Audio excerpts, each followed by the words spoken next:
Minum kopi dulu pagi-pagi. Welcome to channel Matt Einstein. Kali ini kita akan bahas topik terkait presiden, yaitu nama-nama presiden dan kabinetnya. Tapi yuk kita lihat dulu awalnya. Oke, jadi seperti judul yang ada. Oh ya, yang belum subscribe silahkan. Sekiranya bermanfaat boleh subscribe. Oke, jadi seperti ini. Apa yang akan kita pelajari kali ini? Yang kita akan pelajari kali ini adalah nama-nama presiden di Indonesia beserta kabinet-kabinetnya. Jadi kabinetnya presiden di setiap dan tahun dan juga tahunnya. Kita mulai langsung yang pertama yuk. Presiden pertama Indonesia itu siapa? Itu adalah Insinyur Soekarno, presiden kebanggaan kita semua. Yang belum tahu seperti apa wajahnya Pak Karno karena memang beliau lahir lebih dari 100 tahun yang lalu, berikut adalah wajahnya. Beliau dikenal juga sebagai Bapak Proklamator. Kabinetnya dari tahun 45 sampai tahun 67. Jadi kabinetnya itu dimulai dari yang namanya Presidensial, kemudian Syahrir I, kemudian Sultan Syahrir II.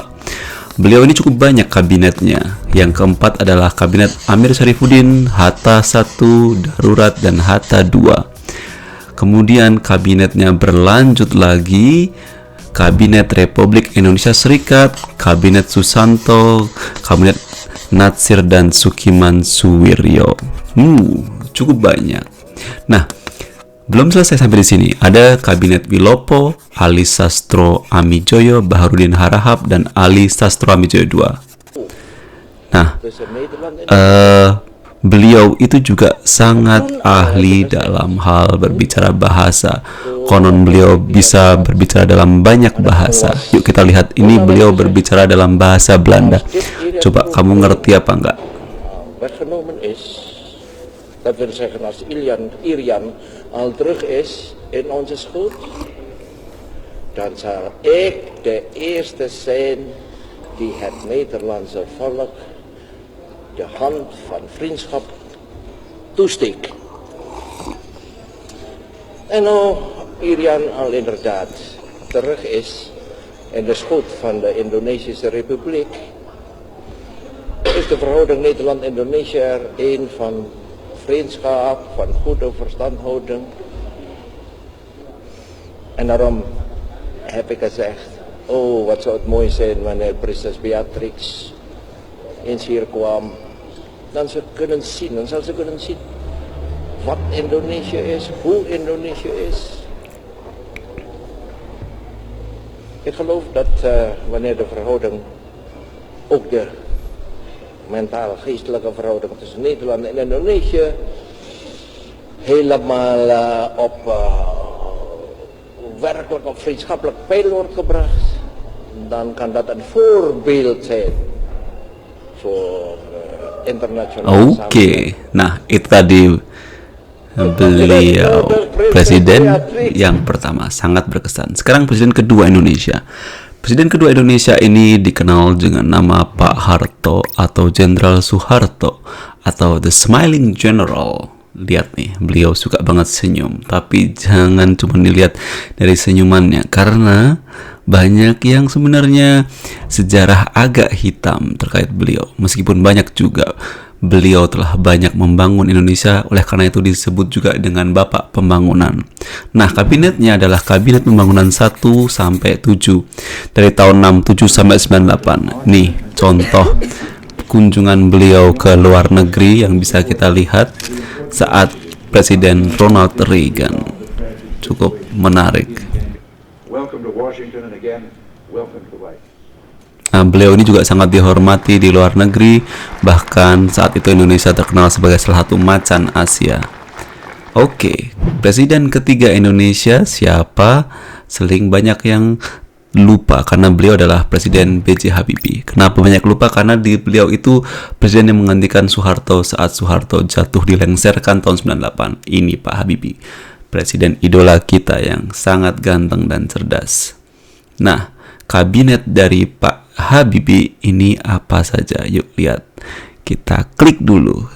Nah, Pak Habibie ini nama kabinetnya adalah Kabinet Reformasi, sangat singkat, dari tahun 98 hingga 99 saja. Nah, Presiden Habibie ini kemudian juga sangat dikenal sebagai presiden yang berhasil mengeluarkan Indonesia dari krisis ekonomi saat itu terjadi di tahun 98. Oleh karena itu kita bisa melihat Indonesia sebagai sebuah negara yang sangat kaya. Negara yang tuh lihat dari gambarnya saja udah pengen liburan kan kita semua.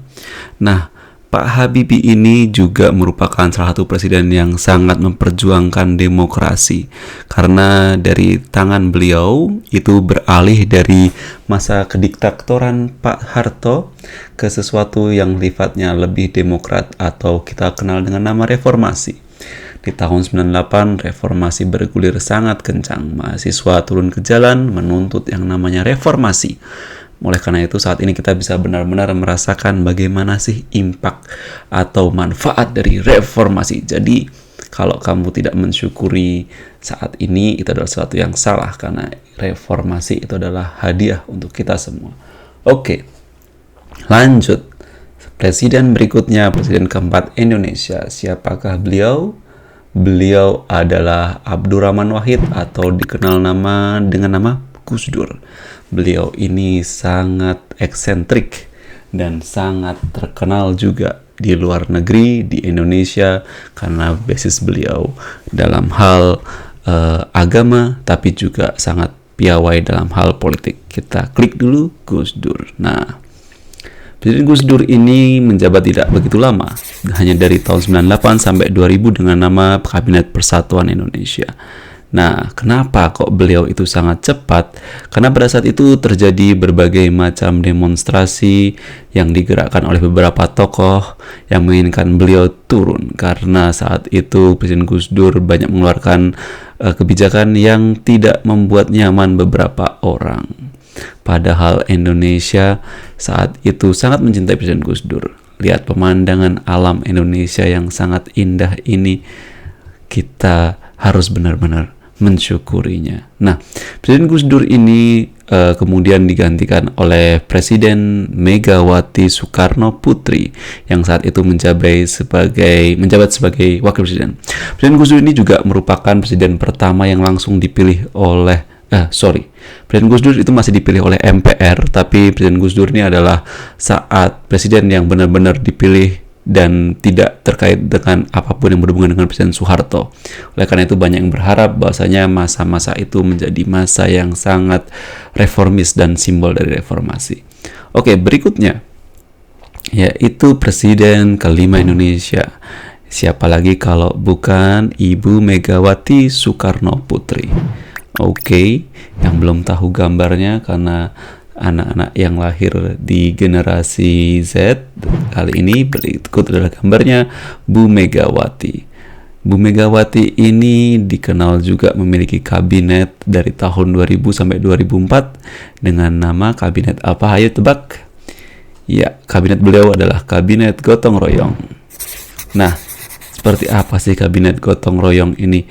Kabinet gotong royong dari tahun 2000-2004 ini sebenarnya juga merupakan kabinet yang cukup bagus, karena dari kabinet tersebut juga muncul Bapak Presiden Susilo Bambang Yudhoyono yang berikutnya menjadi Presiden Indonesia. Bu Megawati di zaman menjadi presiden ini dikenal sebagai ibu yang tidak begitu banyak komentar. Nah, Indonesia dengan pemandangan yang indah saya tampilkan lagi. Nah, berikutnya Presiden ke-7 Indonesia, siapa lagi tidak lain bukan adalah SBY atau Susilo Bambang Yudhoyono. Nah, Pak SBY ini merupakan presiden pertama yang dipilih langsung oleh rakyat, yang sebelumnya belum pernah ada. Nah, dengan model pemilihan langsung ini, oleh karena itu Pak SBY juga bisa menentukan kabinetnya dengan bebas, yaitu Kabinet Indonesia Bersatu dari tahun 2004 sampai 2014. Pak SBY ini memimpin Indonesia selama 10 tahun. Dan di sini karena beliau tidak ada beban terhadap partai, jadi siapa saja kabinet-kabinet orang-orang dalamnya itu jauh lebih independen. Atau tidak? Silahkan sampaikan pendapat kamu. Nah, Presiden ke-8 Indonesia yang juga saat ini menjadi Presiden Indonesia adalah Bapak Joko Widodo atau Jokowi. Nah, Pak Joko Widodo atau Pak Jokowi ini memimpin Indonesia menuju pembangunan saat ini yang berpatokan pada infrastruktur. Kabinetnya dinamakan Kabinet Kerja 1 dan 2 dari tahun 2014 hingga berikutnya tahun 2024. Oke. Akan banyak pengetahuan baru tiap pekan, jadi buat kamu yang belum subscribe, ya silahkan subscribe dulu ya. Oke, sekian aja dan sampai jumpa.